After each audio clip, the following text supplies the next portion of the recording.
السلام عليكم ورحمة الله وبركاته. الحمد لله والصلاة والسلام على رسول الله وعلى آله وصحبه ومن تبعهم بإحسان إلى يوم الدين. ربي زدني علما. பயணத்தில் நோன்பு வைப்பது அஸ்ஸௌம் ஃபிஸ் ஸஃபர். பயணத்தில் நோன்பு வைப்பது 3 வகைப்படும். முதலாவது வகை என்ன? பொதுவாக பயணத்தில் நோன்பை விடுவதற்கு அனுமதி இருக்கிறது. நீங்கள் ஆகுமான ஒரு நோக்கத்துக்காக வேண்டி அந்த குறிப்பிட்ட அந்த தூரம் பயணம் செல்வீர்களானால் நீங்கள் நோன்பை விட்டு விடலாம். இது பொதுவான அனுமதி. சிரமம் இருக்குது இல்லை அதை பற்றியே பேச்சு கிடையாது. புரியுதா? இப்னு அப்பாஸ் ரலியல்லாஹு அன்ஹுமா அறிவிக்கக்கூடிய ஹதீஸு சஹீஹுல் புகாரியில் ரசூலுல்லாஹி ஸல்லல்லாஹு அலைஹி வஸல்லம் ரமதான் மாதத்தில் மதீனாவிலிருந்து புறப்பட்டாங்க. அவங்களோட 10,000 சஹாபாக்கள் இருந்தாங்க. புரியுதா? இதற்காக வேண்டி மக்காவை வெற்றி கொள்வதற்காக வேண்டி. இது எப்போ நடந்தது? ஹிஜ்ரி 8வது ஆண்டு. வதாலிக அலா ரஅஸி ஸமானி சினீன வ நிஸ்ஃபின் மின் மக்தமிஹி அல் மதீனத. நபி ஸல்லல்லாஹு அலைஹி வஸல்லம் மதீனாவுக்கு வந்ததிலிருந்து 8.5 ஆண்டுகள் கழித்த பிறகு ஃபசார ஹுவ வ மன் மஅஹு மினல் முஸ்லிமீன இலா மக்கா. நபி ஸல்லல்லாஹு அலைஹி வஸல்லம் அவர்களும் அவர்களோடு இருந்த முஸ்லிம்களும் மக்காவை நோக்கி புறப்பட்டு சென்றார்கள். யஸூமு வ யஸூமூன். நபி ஸல்லல்லாஹு அலைஹி வஸல்லம் அவர்களும் நோன்பு வைத்தார்கள், சஹாபாக்களும் நோன்பு வைத்தார்கள். ஹத்தா பலகல் கதீத். அல் கதீத் என்ற அந்த ஊர் வந்து சேருகின்ற வரை. ஓஹுவ மாபைன உஸ்ஃபான வ குதைத். இந்த அல் கதீத் என்ற ஊர் எங்கே இருக்கிறது? உஸ்ஃபானுக்கும் குதைதுக்கும் இடையில உள்ள ஊர் அந்த ஊர். அங்கே வந்த உடனே அஃப்தர வ அஃப்தரு. ரசூல் ஸல்லல்லாஹு அலைஹி வஸல்லம் அவர்களும் நோன்பை விட்டு விட்டார்கள், சஹாபாக்களும் நோன்பை விட்டு விட்டார்கள். சரியா? அப்போ பயணத்தில் பொதுவாக நோன்பை விடுவதற்கு அனுமதி இருக்கிறது. சரி, அடுத்தது வாங்க. 2வது வகை.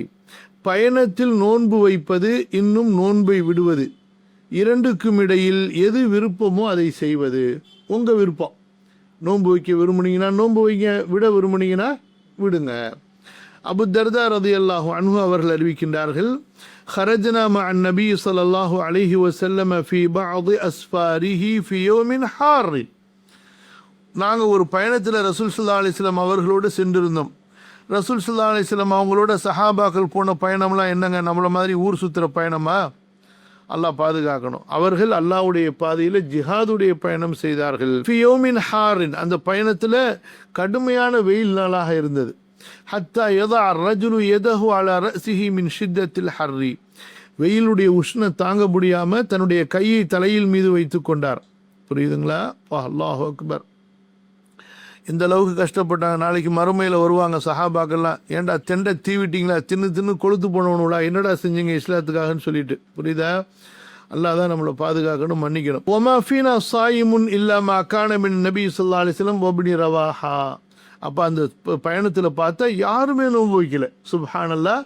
2 நபர்களை தவிர. ஒருத்தங்க யாரு? நபி ஸல்லல்லாஹு அலைஹி வஸல்லம். 2வது அப்துல்லாஹ் இப்னு ரவாஹா ரலியல்லாஹு அன்ஹு.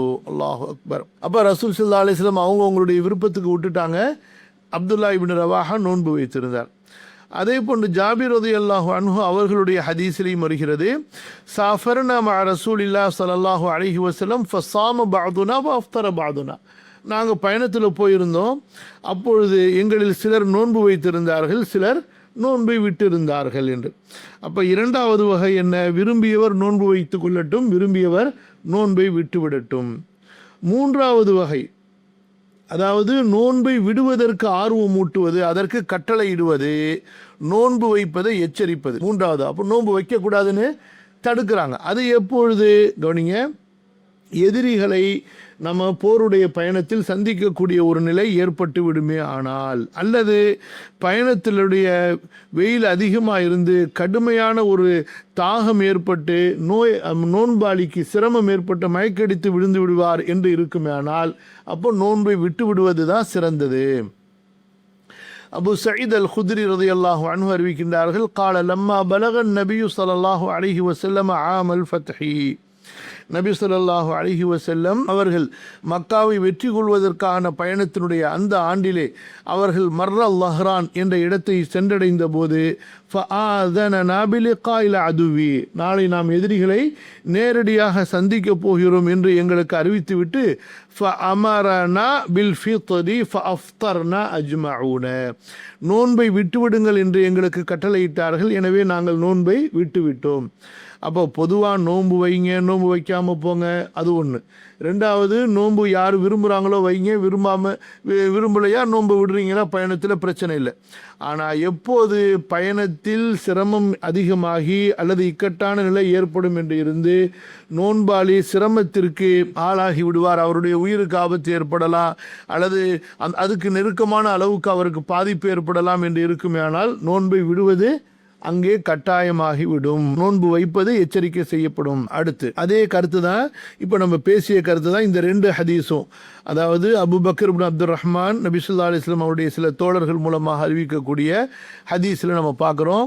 அதே போல் அபு சயீத் அல் குத்ரி ரலியல்லாஹு அன்ஹு அறிவிக்கக்கூடிய ஹதீஸ்லையும் அபூபக்கர் இப்னு அப்துர் ரஹ்மான் இப்னு அவுஃப் அவங்க அறிவிக்கக்கூடிய ஹதீஸில் என்ன வருது, ரசூலுல்லாஹி ஸல்லல்லாஹு அலைஹி வஸல்லம் ஒரு பயணத்தில் தங்களுடைய, அதாவது மக்கா வெற்றி கொள்ளும் போது சென்ற அந்த பயணத்தில் நோன்பை விட்டுவிடும்படி கட்டளையிட்டார்கள் மக்களுக்கு. வகால தகவ்வௌலி அதுவிக்கும், உங்களுடைய எதிரிகளை நீங்கள் சந்திப்பதற்கு நீங்கள் வலிமை பெற்றுக்கொள்ளுங்கள். வசாம ரசூலுல்லா கால அபூபக்கரின், ரசூல் ஸல்லல்லாஹு அலைஹி வஸல்லம் நோன்பு வைத்திருந்தார்கள். அபூபக்கர் சொல்றாங்க, கால அல்லதி ஹத்தஸனி லகத் ரஅய்து ரசூலல்லாஹி ஸல்லல்லாஹு அலைஹி வஸல்லம் பில் அர்ஜி யஸுப்புல் மாஅ அலா ரஅஸிஹி மினல் அத்தஷி அவ் மினல் ஹர்ரி. ரசூல் ஸல்லல்லாஹு அலைஹி வஸல்லம் அவங்க ஆனால் நோன்பு வச்சிருந்தாங்க, அவங்களுக்கே ரொம்ப சிரமமாக இருந்தது. வெயிலின் காரணமாக அல்லது தாகத்தின் காரணமாக தங்களுடைய தலையின் மீது தண்ணீரை ஊற்றினார்கள். பிறகு ரசூல் ஸல்லல்லாஹு அலைஹி வஸல்லம் இடத்துல சொல்லப்பட்டது, அல்லாஹ்வுடைய தூதரே, மக்களுக்கு நோன்பு விட சொன்னீங்க, ஆனால் நீங்கள் நோன்பு வைத்திருக்கிறீங்க, அதை பார்த்துட்டு மக்களில் பலர் நோன்பு வைத்திருக்கிறார்கள் என்று சொன்ன உடனே அல்லாஹ்வுடைய தூதர் ஸல்லல்லாஹு அலைஹி வஸல்லம் கதீத் என்ற இடம் வந்த உடனே அவர்கள் நோன்பை விட்டு அவர்கள் பாத்திரத்தில் தண்ணீரை வாங்கி தண்ணீரை குடித்து நான் நோன்பு இல்லாமல் இருக்கிறேன் என்று மக்களுக்கு அறிவித்தார்கள். அதே போல் அபு சயீத் அல் குத்ரி ரலியல்லாஹு அன்ஹு அவர்களுடைய அறிவிப்பு வருது, நாங்கள் ரமதான் மாதத்தில் அல்லாஹ்வுடைய தூதர் ஸல்லல்லாஹு அலைஹி வஸல்லம் அவங்களோட போருக்கு போவோம், எங்களில் நோன்புள்ளவரும் இருப்பார், நோன்பு இல்லாமல் இருப்பவரும் இருப்பார். நோன்பாளி நோன்பு வைத்தவரை குறை சொல்ல மாட்டார், நோன்பை விட்டவர் நோன்பாளியை குறை சொல்ல மாட்டார். அப்போ யாருக்கு சக்தி இருக்குதோ அவர் நோன்பு வைத்துக் கொள்வார், அது ஒரு நல்ல காரியம். யார் பலவீனப்படுறாரோ அவர் நோன்பை விட்டு விடுவார், அதுவும் நல்லதுதான். அப்போ பலவீனப்படக்கூடியவர் நோன்பை விட்டுவிட வேண்டும் என்பது இதிலிருந்து தெரிகிறது. ஜாபிர் பின் அப்துல்லா அறிவிக்கின்றார்கள், ஒரு தடவை ரசூல் ஸல்லல்லாஹு அலைஹி வஸல்லம் பயணத்தில் போனப்ப கான ரசூலுல்லாஹி ஸல்லல்லாஹு அலைஹி வஸல்லம் ஃபி ஸஃபரின் ஃபரஆ ஸிஹாமன் வ ரஜுலன் கத் ظلل அலைஹி, ஒரு மனிதர் மயக்கடிச்சு விழுந்திருந்தார், மக்கள் எல்லாம் அவருக்கு போர்வை பிடிச்சிருந்தாங்க, நிழல் கொடுத்துருந்தாங்க, தண்ணி தெளிச்சுக்கிட்டு இருந்தாங்க. அப்போ கேட்டாங்க நபி ஸல்லல்லாஹு அலைஹி வஸல்லம், என்ன ஆச்சு இவருக்கு? ஃபகால மா ஹாதா ஃபகாலு ஸாயிமுன், யா ரசூலல்லாஹ், இவர் நோன்பு வைத்தாரு, அதனால இவர் தண்ணி தாகத்தில் மயக்கத்தில் இப்படி ஆயிட்டாரு. ஃபகால லைஸ மினல் பிர்ரி ஸௌமு ஃபி ஸஃபரி, பயணத்தில் நோன்பு வைப்பது நன்மையான காரியம் அல்ல. யாருக்கு? இப்படிப்பட்டவருக்கு, இந்த அளவுக்கு பலவீனப்பட்டு மயக்கடிச்சு விழுந்துருவார் என்ற நபருக்கு. ஓகே, அதே கருத்து தான் அடுத்த ஹதீஸ்லையும். அடுத்த சட்டத்துக்கு போவோம். பயணி நோன்பு வைப்பதின் சட்டம். பயணி நோன்பு வைப்பதனுடைய ஹுக்கும் என்ன? இது பொதுவான நிலைமை. ஹுக்குமா என்ன எடுத்துக்கிறது கவனிங்க. முதலாவது நிலை, நோன்பு வைப்பது அவருக்கு மிகுந்த சிரமத்தை கொடுக்கும், அதை அவரால் சமாளிக்க முடியாது. அந்த மாதிரியான சிரமம் ஏற்பட்டு விடுமானால், இப்போ கடைசியாக பார்த்தோமா இல்லையா, அந்த மாதிரி வகை அவர் நோன்பை விட்டு விட வேண்டும். இவர் நோன்பு வைப்பது இவருக்கு ஹராம், கூடாது. இது சம்பந்தமாக என்ன ஆதாரம் ஏற்கனவே நம்ம பார்த்துருக்கிறோம். அல்லாஹ் சொல்கிறான், வலா தக்துலு அன்ஃபுஸக்கும் இன்னல்லாஹ கான பிக்கும் ரஹீமா, உங்களை நீங்களே அழித்து கொள்ளாதீர்கள், அல்லாஹ் உங்கள் மீது கருணையாளன். அதே போல் அடுத்த வசனம் சூரா அல் பக்ரால 195வது வசனம், வலா துல்கு பி ஐதீக்கும் இல தஹ்லுகதி, உங்களை நீங்கள் ஆபத்திற்குள் போட்டுக்கொள்ளாதீர்கள், எங்கே போனால் எதை செய்தால் நீங்கள் அழிந்து விடுவீர்கள் என்று இருக்குமோ அந்த மாதிரியான செயல்களை நீங்கள் செய்யாதீர்கள். அப்போ ஏற்கனவே அடுத்து நம்ம பார்த்த ஹதீஸையும் நம்ம இங்கே பார்க்குறோம். அதாவது ரசூல் ஸல்லல்லாஹு அலைஹி வஸல்லம் மக்கா வெற்றிக்கு போனப்போ ரமதான் மாதத்தில், அப்போ ஹத்தா பலக குரா அல் கமீம், அந்த இடம் வரைக்கும் வந்தாங்க. ஃபஸாமன் நாசு, மக்கள் எல்லாம் நோன்பு வச்சாங்க.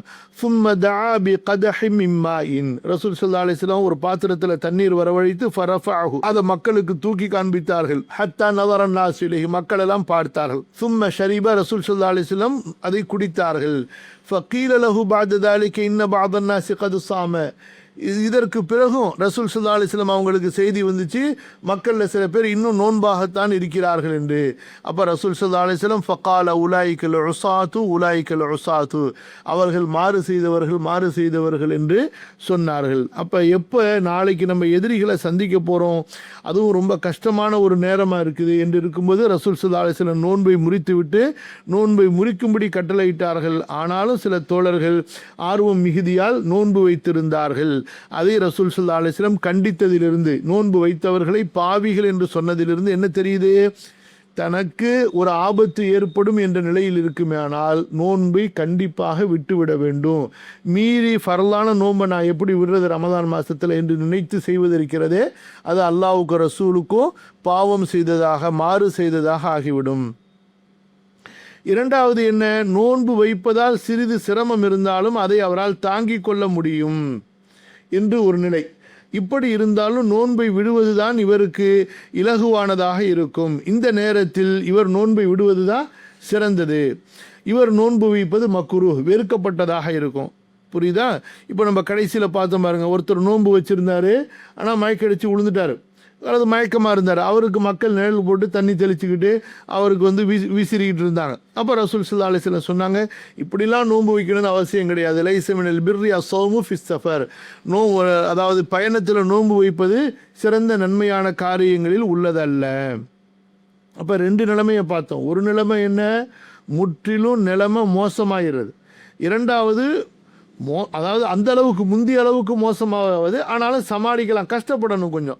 ஸோ இந்த அதாவது முந்திய நிலையில் நோன்பு வைக்கிறது ஹராமு, ரெண்டாவது நிலையில் நோன்பு வைக்கிறது மக்ரூஹ், வெறுக்கப்பட்ட செயலாக இருக்கும். மூன்றாவது நிலைக்கு போயிடுவோம். நோன்பு வைப்பதில் அவருக்கு எவ்விதமான சிரமமும் இருக்காது, நோன்பு வைப்பது அவருக்கு மிக இலகுவாக இருக்கும். இந்த நிலையில் அவர் நோன்பு வைப்பதும் கூடும், நோன்பை விடுவதும் கூடும், ரெண்டுமே கூடும். புரியுதுங்களா? இப்போ இன்றைய காலத்தில் இருக்கக்கூடிய பயணங்களை போல, இப்போ விமானத்தில் போகிறோம், அழகான ஏர் கண்டிஷன் பஸ்ஸில் போகிறோம், ஏர் கண்டிஷன் ரயிலில் போகிறோம், சொந்த காரில் போகிறோம். இப்போ ரெண்டுமே அனுமதி. இன்ஷா அசாம வ இன்ஷா அஃப்தார, விரும்பினால் நோன்பு வைக்கட்டும், விரும்பினால் நோன்பை விடட்டும். யாரும் யாரையும் குறை சொல்ல வேண்டிய அவசியம் கிடையாது. ஆயிஷா ரலியல்லாஹு அன்ஹா அறிவிக்கிறாங்க, ஹம்சா இப்னு அம்ர் அல் அஸ்லமி, இந்த சஹாபி ரொம்ப பயணம் செஞ்சுக்கிட்டே இருப்பாங்க. நபி ஸல்லல்லாஹு அலைஹி வஸல்லம் இடத்துல கேட்குறாங்க, யா ரசூலல்லாஹ், நான் பயணத்தில் நோன்பு வைக்கட்டுமா? வக்கான கசீர சோம், அவர் அதிக நோன்பாளியாக இருந்தார், அதிகமாக நோன்பு வைப்பவராக இருந்தார். சஹாபாக்கெல்லாம் எப்படி அறியப்பட்டாங்க பாருங்க. ஒரு சஹாபி இல்மை கொண்டு அறியப்பட்டார், ஒரு சஹாபி குர்ஆன் ஓதுறதை கொண்டு, ஒரு சஹாபி இரவுல தூங்குறதை கொண்டு, ஒரு சஹாபி பாருங்க பயணத்திலையும் சரி, உள்ளூர் வெளியூர் எங்கே போனாலும் சரி, நஃபிலு ஃபர்லு எப்போ பார்த்தாலும் வாழ்நாளில் நோன்பு வைத்து கொண்டே இருப்பாராம். நம்ம எதை கொண்டு அறியப்படுவோம்? மண்ணாங்கட்டியை கொண்டு தான் அறியப்படுவோம். புரியுதா இல்லையா? ஒருத்தர் நம்மளை பற்றி அடையாளம் சொல்லணும். இப்போ என்ன சொல்கிறது, இப்போ உமர் ஷெரீஃப் என்ன சொல்கிறது, நல்லா தூங்குவார், நல்லா சாப்பிடுவார், அப்படி தான் சொல்லணும். நல்லா ஊர் சுற்றுவார், ஏதாவது ஒன்று வேணுமா இல்லையா அடையாளம்? சஹாபாக்களுக்கு இந்த மாதிரி நல்ல அடையாளம் இருந்துச்சு. தாபியின்கள் இமாம்களுக்கு அபு ஹனீஃபாவா ரஹ்மத்துல்லாஹி அலைஹி, அவர் ராத்திரிலாம் தொழுவார்ப்பா, பகல்லாம் வந்து அவர் கல்வி படிப்பார்ப்பா அப்படின்னு சொல்லுவாங்க. இமாம் மாலிகா, அவர் என்னப்பா மஸ்ஜித் நபவியில் உட்காந்துட்டு ஹதீஸா அறிவிப்பார்ப்பா. இமாம் ஷாஃபியா, அவர் என்னப்பா ஹதீஸா மனப்பாடம் பண்ணுவார், ஊர் ஊராக சுற்றி ஆலிம்களை சந்திப்பார் அப்படின்னு சொல்லிட்டு. இமாம் அஹமதா, அவருக்கு என்னப்பா ஒன்று தரிசில் இருப்பார், அவர் படிப்பார், இல்லாட்டி படித்து கொடுப்பாரு அப்படிம்பாங்க. இப்போ நம்மளை பற்றி சொல்கிறதா இருந்தால் என்ன சொல்கிறது, மண்ணாங்கட்டியை தான் சொல்லணும். ரமதான் மாதத்தை கூட விட்டு வைக்காம மக்கள் வந்து கடைக்கடையாக ஏறி இறங்குதுன்னு சொன்னால், ஊர் ஊராக சுற்றுதுன்னு சொன்னால், அதை வந்து வீணாக கழிக்கிறாங்கன்னா எப்பேற்பட்ட மோசம் யோசிச்சு பாருங்க என்ன. அப்போ அந்த சஹாபி வந்து ரொம்ப நோன்பு வைக்கக்கூடியவராக இருந்தார். அவர் நபி ஸல்லல்லாஹு அலைஹி வஸல்லம் இடத்துல, யார் ரசூலுல்லாஹ் நான் பயணத்தில் நோன்பு வைக்கட்டுமான்னு கேட்டார். ரசூல் சொன்னாங்க, எப்பா இன்ஷிஅத ஃபஸும் வ இன்ஷிஅத ஃபஅஃப்திர், உன்னால் முடிஞ்சால் விருப்பப்பட்டா நோன்பு வை, விருப்பப்பட்டா நோன்பு விட்டு, ஒன்றும் பிரச்சனை கிடையாது அப்படின்னு அல்லாஹ் கொடுத்த சலுகைன்னு. அடுத்து இதே சஹாபி நேரடியாக ரசூல் ஸல்லல்லாஹு அலைஹி வஸல்லம் இடத்துல கேட்ட கேள்வியில் ஒன்று, யா ரசூலல்லாஹ் அஜிது பி குவத்தன் அலா ஸியாமி ஃபி ஸஃபர், பயணத்தில் நோன்பு வைப்பதற்கு எனக்கு ஆற்றல் அடிக்கிறது அல்லாஹ்வுடைய தூதரே, ஃபஹல் அலைய ஜுனாஹுன், நான் பயணத்தில் நோன்பு முடிச்சா அது தப்பாக ஆகுமா அப்படின்னு கேட்குறாங்க.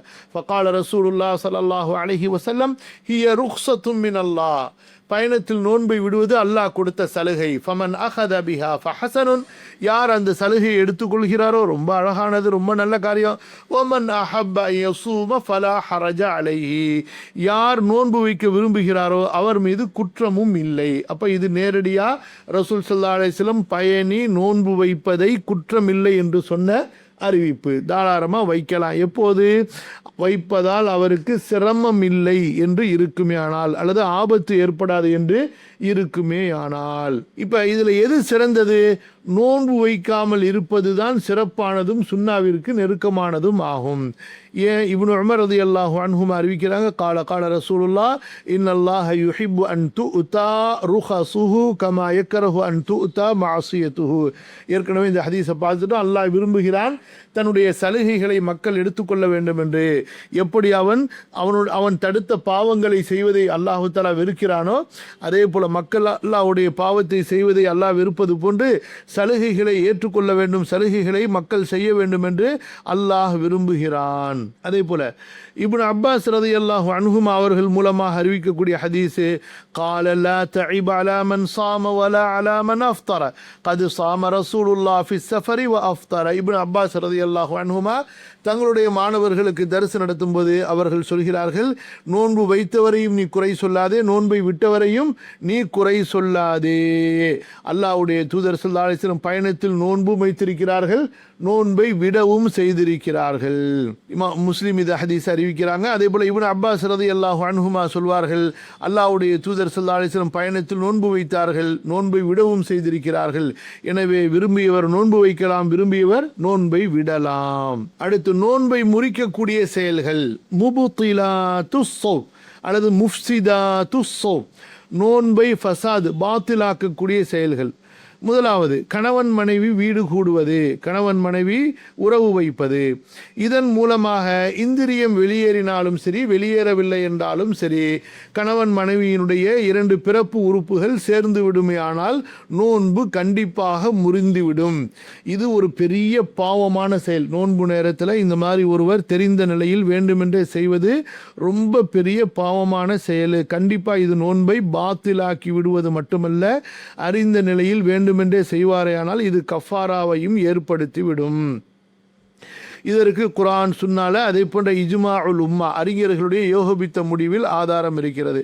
குர்ஆன்ல 187வது வசனத்தில் அல்லாஹ் என்ன சொல்கிறான்? பல் ஆன பாஷிருஹுன்ன, இரவு நேரத்தில் மனைவிமார்களோட நீங்க சேரலாம். வப்தஹு மா கத்தபல்லாஹு லக்கும், அல்லாஹ் உங்களுக்கு விதித்த சந்ததிகளை நீங்கள் தேடலாம். வக்குலு வஷ்ரபு, நீங்கள் இன்னும் சாப்பிடலாம், குடிக்கலாம். இதெல்லாம் எது வரைக்கும்? ஹத்தா யதபையன லக்குமுல் ஹைத்துல் அபியது மினல் ஹைத்தில் அஸ்வதி மினல் ஃபஜ்ரி, அந்த இரவு நேரத்தில் நீங்கள் செய்து கொள்ளலாம் பகல் விடுகின்ற வரை, துலூஉல் ஃபஜ்ரி சாதிக் வரை. அதுக்கு பிறகு சும்ம அத்திம்மு ஸியாம இலல் லைல், இரவு வரைக்கும் நோன்பை நீங்கள் பூர்த்தி செய்ய வேண்டும். புரியுதா?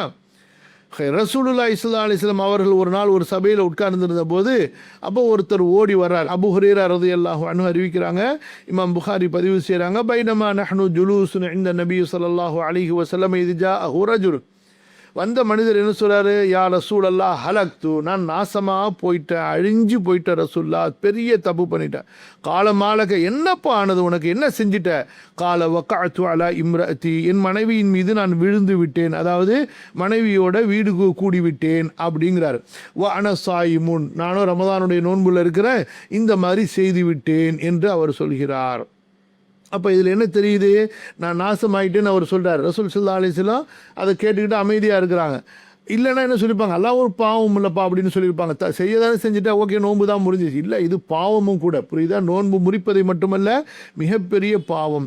நோன்பு நோற்ற நிலையில் உறவு வைத்த செயலால் நான் அழிந்து விட்டேன் என்று அவர் கூறியதை நபி ஸல்லல்லாஹு அலைஹி வஸல்லம் மறுக்கவில்லை. ஆகவே இந்த செயல் நோன்பை முறித்து விடுகிறது. அது மட்டுமல்ல, இது ஒரு பெரும் பாவம் என்றும் இதன் மூலமாக அறிய முடிகிறது. இப்னுல் முன்திர் ரஹ்மத்துல்லாஹி அலைஹி, ஹம்பலி மذஹபுடைய பெரிய அறிஞர் என்ன சொல்றாங்க? அல்லாஹு தஆலா நோன்பாளியின் மீது பகல் நேரத்தில் அவர் உடலுறவு கொள்வதையும் உண்பதையும் குடிப்பதையும் ஹராமாக தடுக்கப்பட்ட செயலாக ஆக்கியிருக்கிறான் என்பதில் அறிஞர்களுக்கு மத்தியில் மாறுபட்ட கருத்து கிடையாது. புரியுதுங்களா? இப்னு ஹஸம் சொல்கிறார், உணவாக எடுக்கப்படுகின்ற பொருள்களை உண்பதும் குடிப்பதும் அதுபோன்று உடலுறவு வைப்பதும் நோன்பாளிக்கு ஹராம் தடுக்கப்பட்ட செயல் என்பதில் அறிஞர்கள் ஒருமித்த கருத்தில் இருக்கிறார்கள். இதில் எந்த மாற்று கருத்தும் கிடையாது. ஆகவே நோன்பாளி தனது மனைவியிடத்தில் சேர்ந்து விடுவாரே ஆனால் நோன்பு வைத்திருக்கக்கூடிய நிலையில் நோன்பு முறிந்துவிடும். அந்த நோன்பு ஃபர்லாக இருந்தாலும் சரி, நஃபிலாக இருந்தாலும் சரி.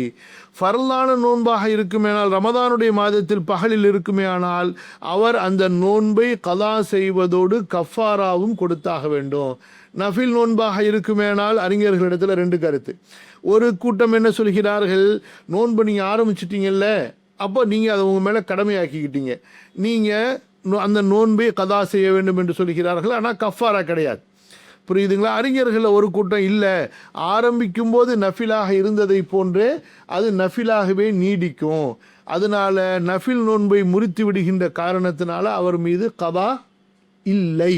புரியுதா? ஃபர்லான நோன்புக்கு கதாவும் இருக்குது, கஃபாராவும் இருக்குது. நஃபிலான நோன்புல கஃபாராவும் இல்லை, கதாவும் இல்லை. ஒரு கூட்டம் கஃபாரா இல்லை, கதா இருக்கு என்று சொல்கிறார்கள். இப்போ அந்த கஃபாரா இருக்கு என்பதை எந்த ஹதீஸின் மூலமாக தெரிஞ்சுக்கிறோம்? அதுக்கு தான் இந்த நீளமான ஹதீஸ். புகாரி ரஹ்மத்துல்லாஹி அலைஹி பதிவு செய்த அபூ ஹுரைரா ரலியல்லாஹு அன்ஹு அவர்கள் அறிவிக்கின்ற ஹதீஸ். அந்த ஹதீஸில் என்ன வருது பாருங்க, ரொம்ப சிரிப்பாகவும் இருக்கும் அந்த ஹதீஸு. بينما نحن جلوس عند النبي صلى الله عليه وسلم إذ جاءه رجل فقال يا رسول الله هلكت. சஹாபாக்கெல்லாம் நபியோட உட்காந்துருக்கிறாங்க. ஒருத்தர் வர்றாரு, யா ரசூலல்லாஹ் நாசமாக போயிட்டேங்கிறாரு. எப்படி பயந்தாங்க பாருங்க. சுப்ஹானல்லாஹ். நமக்கு மண்டையில் பயம் இருக்கா? ஒன்றும் கிடையாது. மண்டையில் குப்பை தான் இருக்குது. மண்டையில் சுத்தியலால் போட்டதான் மண்டை தெரிச்சா தான் தெரியும். நல்லா பாதுகாக்கணும். காலமா இல்லக்க, என்னப்பா ஆனது உனக்கு? கால வக்காத்துவாலா இம்ராத்தி, என் மனைவி மேலே விழுந்துட்டேன் அல்லாவுடைய தூதரே, வனசாயிமுன், நான் நோம்பாளியாக இருக்கிறேன். விழுந்துட்டேன்னா என்ன சூசகமாக சொல்கிறாரு. ஃபகால ரசூலுல்லாஹ் ஹல் தஜிது ரகபத்தன் துஅத்திகுஹா, எப்பா இப்படி செஞ்சிட்டியா? சரி, ஒரு அடிமையை உரிமையிடணுமே, ஏதாவது நீ அடிமை வச்சிருக்கிறியா? காலல்லா, அல்லாவுடைய தூதரே அடிமையே இல்லை என்கிட்ட அப்படிங்கிறாரு. இன்னொரு ஹதீஸில் யார சொல்ல, ஏன் புடரி தான் எனக்கு இருக்குது, ரக்கபத்துனா பிடரி, ஏன் புடரி தான் எனக்கு இருக்கிற சொல்ல, அதாவது நான் தான் அடிமையாக இருக்கிறேன், நான் எனக்கு அந்த மாதிரி நிலைமையில தான் இருக்கிறேன் அப்படிங்கிறார். அடுத்து ஃபஹல் தஸ்தத்தியு அன் தஸூம ஷஹ்ரைனி முத்ததாபிஐனி, 2 மாதம் நோன்பு வைக்கணும்ப்பா, வைக்கிறியா அப்படின்னு கேட்குறாங்க. காலலா யார சூழல்லாம், 1 மாதம் நோன்புலையே இப்படி நிலைமையாகி போச்சு, 2 மாதம் தொடர்ந்து நோன்பு வைக்கணுமா?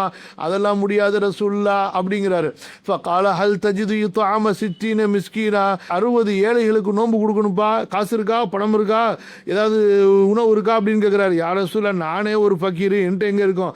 காலல்லா இல்லைங்கிறாரு.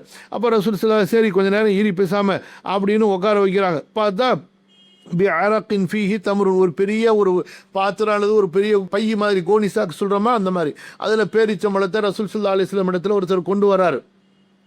கால ஐன சாயில், எப்பா இப்போ வந்து கேள்வி கேட்டவர் எங்கப்பா அப்படின்னு கேட்குறாங்க ரசூல் ஸல்லல்லாஹு அலைஹி வஸல்லம். அவர் சொல்லார், யார் ரசூலா, நான் தான் பக்கத்துலேயே உட்காந்துருக்கிறேனே அப்படிங்கிறாரு. அப்போ ரசூல் ஸல்லல்லாஹு அலைஹி வஸல்லம் சொன்னாங்க, இந்த மூட்டையாக வந்துச்சுல பேரிச்சம்பழம், இதை எடுத்துகிட்டு போய் நீ ஏழைகளுக்கு 60 பேருக்கு தர்மம் கொடுத்துருன்னு. அந்த ஆள் கேட்குறாரு, யார் ரசூலல்லா, இந்த உலகத்தில் என்னை விட ஏழை ஒருத்தன் இருக்கிறானா? அல்லாஹ் மேலே சத்தியமாக சொல்ற ரசூல்லா, மதீனாவுடைய இந்த 2 மலைகளுக்கு நடுவில் என்னை விட, என் குடும்பத்தை விட ஏழையான குடும்பமே இல்லை ரசூல்லா அப்படின்னு சொன்ன உடனே ரசூல் ஸல்லல்லாஹு அலைஹி வஸல்லத்துக்கு சிரிப்பா தாங்கல. ஃபதஹிக நபியு ஹத்தா பதத் அன்யாபுஹு, அவங்களுடைய கடைசி கடவாய் பல்லு தெரிகிற வரைக்கும் உளுந்து ரசூல்லா சிரிச்சுட்டு, போ கால அத்இம்ஹு அஹ்லக, போய் உங்கள் குடும்பத்துக்கே கொடுத்துக்கப்பா அப்படின்ட்டாங்க. இது இவருக்கு மட்டும் உள்ள சலுகை. புரியுதுங்களா? அதே போல் ஐடியா பண்ணாதீங்க எல்லாரும் நீங்களும். அப்போ அதாவது ஒரு ரக்கபாவை உரிமையிடணும் அல்லது 60 மிஸ்கின்களுக்கு உணவளிக்கணும், 2 மாதம் தொடர்ந்து நோன்பு வைக்கணும், முடியலன்னா 60 மிஸ்கின்களுக்கு உணவளிக்கணும். இதில் எது வந்து அவருக்கு மட்டும் உள்ள சட்டம்னு சொன்னோம்னா, அந்த சதக்காவை அவர் குடும்பத்துக்கு செலவு செய்கிறது. மற்றபடி சட்டம் வந்து பொதுவானது. இது மட்டும் அவருக்கு மட்டும் ரசூல் ஸல்லல்லாஹு அலைஹி வஸல்லம் கொடுத்த சலுகை. சரிங்களா? இதே ஹதீஸ் தான் வேற ஒரு சில வாக்கியங்கள், அதிகப்படியான வாக்கியங்களை கொண்டு முஸ்லீமில் வந்திருக்கு. அதில் ஹலக்துங்கிற வார்த்தைக்கு பதிலாக இஹ்தரக்து, நான் எரிந்து விட்டேன் அப்படிங்கிற வாசகம் வந்துடுது. அப்போ இந்த ரெண்டு ஹதீஸ்லையும் வந்திருக்கக்கூடிய இந்த வாசகங்கள் ஹலக்து இஹ்தரக்து என்பதிலிருந்து தெரிகிறது இது ரொம்ப பெரிய ஒரு பாவமான செயல் என்பதாக. கவனிங்க, இந்த ஹதீஸிலே நாம் அறிந்து கொள்ள வேண்டிய பல ஃபவாயிது, பலனுள்ள விஷயங்கள் இருக்கின்றன. ஒன்று என்ன? ரமதானுடைய பகலில் உடலுறவு வைப்பது ஒரு பெரும் பாவம். அது அழித்து விடக்கூடியது, எரித்து விடக்கூடியது, ரொம்ப பெரிய அல்லாஹ்விடத்தில் தண்டனைக்குரிய ஒரு செயல். அவர் தௌபா செய்யவில்லை என்றால் அது ரொம்ப பெரிய பாவம், தண்டனைக்குரிய செயல். இரண்டாவது, உள்ளூரில் ஒருவர் இருக்கிறார் என்றால், உடல் நலமுள்ளவராகவும் இருக்கிறார் என்றால், இவர் ரமதானுடைய பகலில் உடலுறவு வைத்தால் இவர் மீது 4 காரியங்கள் கடமையாகின்றன. ஒருத்தர் உள்ளூரில் அதாவது இருந்து நோன்பாளியாக இருக்கும் பொழுது, ரமதானுடைய நோன்பாக இருக்கும் பொழுது அவர் மனைவியிடத்தில் சேர்ந்து விடுவாரேயானால் 4 காரியங்கள் அவர் மீது கடமையாகின்றன. முதலாவது, ஒன்று என்ன? கடுமையான பரிகாரம், அல் கஃபாரத்துல் முகல்லலது என்று அரபியில் இதை சொல்லுவாங்க. கடுமையான பரிகாரம். அது என்ன கடுமையான பரிகாரம்? ஒன்று, மூமினான அடிமையை உரிமையிடணும், இதுதான் முதலாவது. அது முடியவில்லை என்றால் பிறை மாத கணக்குப்படி 2 மாதங்கள் இடைவிடாமல் நோன்பு வைக்க வேண்டும். இந்த இடைவிடாமல் என்று சொல்லும் பொழுது, இடையில ஒரு பெருநாள் வந்துருச்சு, இவர் ஆரம்பிக்கிறாரு, அதுக்கப்புறம் உடனே ஹஜ் பெருநாள் வந்துடுது, அல்லது கொஞ்ச நாள் வைக்காமல் இருந்தார், பின்னாடி வைப்போம், ஷாபான் மாதத்தில் வைக்கிறேன், இப்போ ரமதான் மாதம் வந்துருச்சு. ஸோ இந்த மாதிரி வந்து விடுமே ஆனால், புரியுதுங்களா? அது இல்லாமல் வீணா இவராக இடையில விடக்கூடாது, புரியுதுங்களா? இப்போ ஐயாமு தஷ்ரீக் வந்துருச்சு, அல்லது இவருக்கு கடுமையான நோய் ஏற்பட்டுருச்சு, நோய் நேரத்தில் அல்லாஹ் விடுறதுக்கு அனுமதி கொடுத்துருக்கிறானே, அல்லது யதார்த்தமாக இவர் பயணம் மேற்கொண்டு விட்டார், அல்லது பெண்களாக இருந்தால் ஹைது நிஃபாசுடைய காலம் வந்துருச்சு. ஸோ இப்படியான காரணங்கள் இல்லாமல் அவர் இந்த 2 மாசத்துல நோன்பை விடக்கூடாது. அந்த அளவுக்கு கடுமையான சட்டம். அப்படி 2 மாசம் நோன்பு வைக்க முடியல, உடல் பலவீனமா இருக்கிறாரு, அந்த மாதிரியான நபராக இருப்பாரே ஆனால், அப்போ அவர் என்ன செய்யணும்? 60 ஏழைகளுக்கு உணவளிக்க வேண்டும். அந்த உணவு உள்ளூரில் பயன்படுத்தப்படுகின்ற உணவாக இருக்க வேண்டும். நிஸ்ஃபு சா, ஏற்கனவே நம்ம சொன்ன போன அமர்வுல அதிகப்படியான அந்த எண்ணிக்கை, அதாவது கணக்கின்படி 1.5 கிலோ, ஒரு சா என்பது 3 கிலோ சவுதி அறிஞர்களுடைய ஃபத்வாவின்படி. ஈராக்கு மற்ற அறிஞர்களுடைய ஃபத்வாவின்படி 2.5 கிலோங்கிறாங்க. நம்ம அதிகப்படியாக எடுத்துக்கொள்வோமே, ஒரு சா என்பது 3 கிலோவாக வச்சு, நிஸ்ஃபு சா என்பது 1.5 கிலோ அரிசியோ கோதுமையோ பேரித்தம்பழமோ கொடுக்கணும். இரண்டாவது, நோன்பு முறிந்து விட்டது. அப்போ என்ன செய்யறது? சரி, நோன்பு தான் முறிஞ்சிருச்சே, அல்லாஹ் பாதுகாக்கணும், நம்ம மனைவியோட இன்னொரு தடவை சேரலாம் அப்படின்னு நினைக்கலாமா? கூடாது, புரியுதுங்களா? நோன்பு முறிந்து விட்டாலும் சூரியன் மறைகின்ற வரை மீதமுள்ள நேரத்தில், அது மட்டும் கிடையாது, இல்லை, சாப்பிட்றது குடிக்கிறதையும் அவர் நிறுத்தி வைத்திருக்க வேண்டும். நோன்பு முறிந்து விட்டாலும் சூரியன் மறைகின்ற வரை மீதமுள்ள நேரத்தில் நோன்பாளியை போன்று கட்டுப்பாட்டுடன் அவர் இருக்க வேண்டும். உண்ணுவது, பருகுவது அல்லது மீண்டும் உடல் உறவு கொள்வது கூடாது. நோன்பு முறிந்து விட்டாலும் சூரியன் மறைகின்ற வரை மீதமுள்ள நேரத்தில் நோன்பாளியை போன்று கட்டுப்பாட்டுடன் இருக்க வேண்டும். உண்ணுவது, பருகுவது அல்லது மீண்டும் மனைவியிடம் சேருவது கூடாது. மார்க்கம் அனுமதித்த காரணமின்றி பாவமான காரியத்தை செய்து இவர் நோன்பை முறித்திருக்கின்றார். புரியுதுங்களா? ஆகவே இவர் தகுந்த காரணத்திற்காக நோன்பை விட்டவருக்கு என்ன சலுகை இருக்குதோ அந்த சலுகையை இவர் பெறமாட்டார். மூன்றாவது, நோன்பை முறித்த அன்றைய நாளை அவர் கலா செய்ய வேண்டும். நான்காவது, அல்லாஹ்விடத்தில் தௌபா இஸ்திக்ஃபார் அவர் செய்ய வேண்டும். அல்லாஹ்வுடைய தூதர் ஸல்லல்லாஹு அலைஹி வஸல்லம் சொன்னார்கள், வஸும் யௌமன் வஸ்தக்ஃபிரில்லாஹ், நீ இன்னொரு நாள் நோன்பு வைக்கிறது மட்டுமல்ல, அல்லாஹ்விடத்தில் பாவ மன்னிப்பும் தேடிக்கொள். இந்த ஹதீஸில் நாம் அறிய வேண்டிய பயனுள்ள பல விஷயங்கள் உள்ளன. முதலாவது, இரண்டாவது பார்த்தோமா, இப்போ இங்கே மூணாவது வந்துருங்க. மூன்றாவது, ரமலானுடைய பகலில் வேண்டுமென்றே உடலுறவு வைத்தவர், அவருக்கு இந்திரியம் வெளியேறினாலும் வெளியேறவில்லை என்றாலும் அவர் இந்த கடுமையான பரிகாரத்தை செய்தாக வேண்டும். ஏன்? நபி ஸல்லல்லாஹு அலைஹி வஸல்லம் அவரிடத்துல கேட்கல, உனக்கு நுத்ஃபா வெளியேறினிச்சா இல்லையான்னு கேள்வி கேட்கல, அவர் சேர்ந்துட்டேங்கிறாரு, முடிஞ்சு போச்சு, அவ்வளவுதான். நான்காவது, நபி ஸல்லல்லாஹு அலைஹி வஸல்லம் அவர்களுடைய உயர்ந்த குணத்தை இந்த ஹதீஸிலே தெரிய முடிகிறது. இப்போ நம்மளா இருந்தால் என்ன செஞ்சிருப்போம்? அவரை கூப்பிட்டு திட்டு திட்டுன்னு திட்டி நல்லா அடிச்சேசி அப்படின்னு செஞ்சிருப்போம். அந்த நபி ஸல்லல்லாஹு அலைஹி வஸல்லம் ஏதோ மனுஷன் ஆசையில் செஞ்சிட்டாரு அப்படின்னு ரசூல் ஸல்லல்லாஹு அலைஹி வஸல்லம் விட்டுட்டாங்களே தவிர அவரை ஏசவில்லை, இழிவாக பேசவில்லை. இத்தனைக்கு சபையில் வந்து சொல்கிறாப்புல, ஏயா சபையில் வந்து சொல்றிய, உனக்கு கொஞ்சமாச்சும் அறிவு இருக்கா, இது தனியாவது கேட்க வேணாமா, இப்படி ஒரு தப்பை செஞ்சுட்டு வந்து கேட்குறிய. விட்டுட்டாங்க ரசூல் ஸல்லல்லாஹு அலைஹி வஸல்லம். புரியுதுங்களா? மனிதர்களில் பல மாதிரி மக்கள் இருப்பாங்க.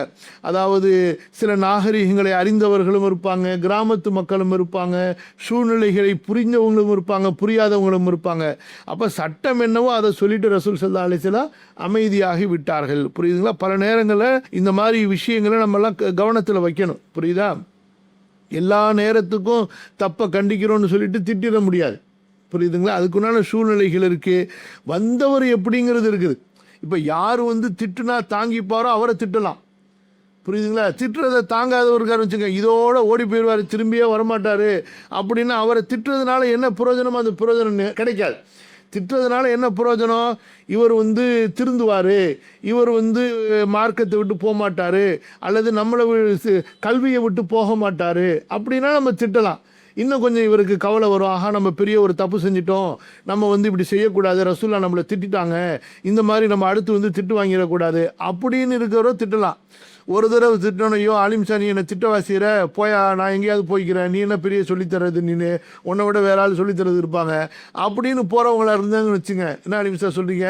இப்போ அந்த மாதிரி ஆளுங்களை போய் திட்டணும்னு வச்சுங்க, அவருக்கு நஷ்டம், நமக்கு நஷ்டம். ஏன்னா அவர் கல்வியை விட்டு போயிட்டாருன்னு வச்சுங்க, அதுக்கு நம்ம ஒரு காரணமாகிடுவோம். சொல்லி கொடுக்கறதுனால நமக்கு கிடைச்ச ஒரு வாய்ப்பையும் தவற விட்டதாக போயிடும். அதனால எல்லாத்தையும் நம்ம பார்க்கணும். புரியுதுங்களா இல்லையா? அல்லாஹ்வுடைய தூதர் ஸல்லல்லாஹு அலைஹி வஸல்லம் அவர்களுக்கு அல்லாஹ் தஆலா இந்த அறிவை இயற்கையாக கொடுத்துருந்தான். ஆளை பார்த்தோன்னே தெரிஞ்சுப்பாங்க ஆள் எப்படின்னு சொல்லி. இரண்டாவது வகை, ஒருவர் உடலுறவு இல்லாமல் வேறு வழிகளின் மூலமாக தனது சுய விருப்பத்துடன் ஒருவர் இந்திரியத்தை வெளியேற்றினால் இப்போ என்ன, கண்டிப்பாக நோன்பு பாத்திலாயிடும். எப்படி? உதாரணமாக முத்தமிடுறாரு, தொடர்ந்து முத்தமிடுறாரு, அல்லது தொடர்ந்து மனைவியை இச்சையோட தொடுறாரு, அல்லது இச்சையோட பல தடவை பார்க்குறாரு, அல்லது வேறு ஏதாவது ஒரு காரணம், இப்படி இந்திரியத்தை வெளியேற்றி விடுவாரே ஆனால், புரியுதுங்களா, அவருடைய நோன்பு பாழாகிவிடும். ஒரு நோன்பாளி இத்தகைய இச்சைகளுடைய செயல்களை விட்டு கண்டிப்பாக விலகி இருக்க வேண்டும். ஏன் ஹதீஸில் என்ன வருது? அல்லாஹு தஆலா சொல்லும் பொழுது கவனிங்க, அந்த இடத்த மட்டும் நம்ம பார்ப்போம். யதஉ ஷஹ்வதஹு வ தஆமஹு, நோன்பு வைத்தவரை பற்றி என்ன வருது? அவர் தன்னுடைய இச்சையை விட்டு விடுகிறார், தன்னுடைய உணவை விட்டு விடுகிறார், மின் அஜ்லி எனக்காகன்னு சொல்லி. அப்போ இச்சையை தூண்டும்படியான ஒரு செயலை ஒரு நோன்பாளி செய்யக்கூடாது. புரியுதுங்களா? அதே போல் அடுத்த ஹதீஸில் பாருங்க, அல்லாஹ்வுடைய தூதர் ஸல்லல்லாஹு அலைஹி வஸல்லம் அறிவிக்கின்றார்கள், அதுவும் ஹதீஸ குதுசி, ஏத்துருக்கு தஆமஹு வ ஷராபஹு வ ஷஹ்வதஹு மின் அஜ்லி, நோன்பு வைப்பவர் உணவையும் தனது குடிபானத்தையும் தனது இச்சையையும் விட்டு விடுகின்றார், மின் அஜ்லி எனக்காக. அப்போ நோன்புனுடைய செயல்களில் ஒரு முக்கியமான செயல் என்ன? அல்லாஹ்வுடைய திருமுகத்தை நாடி அல்லாஹ்வுக்காக நோன்பாளி தன்னுடைய மனைவியிடத்தில் இச்சையான செயல்களை செய்வதை விட்டு விலகி இருக்க வேண்டும். புரியுதுங்களா? அதன் மூலமாக அவருக்கு இந்திரியம் வெளியேறினாலும் சரி, வெளியேறவில்லை என்றாலும் சரி, வெளியேறிட்டா நோன்பு முறிஞ்சிடும். இப்போ இச்சையோடு இல்லாமல் அன்பா பாசமா ஏதாவது மனைவியை முத்தமிடலாமா என்றால் அதுக்கு அனுமதி இருக்குது. பொதுவான முத்தத்துக்கு அனுமதி இருக்கின்றதே தவிர இச்சையோடு விளையாடுவதற்கு அனுமதி இல்லை.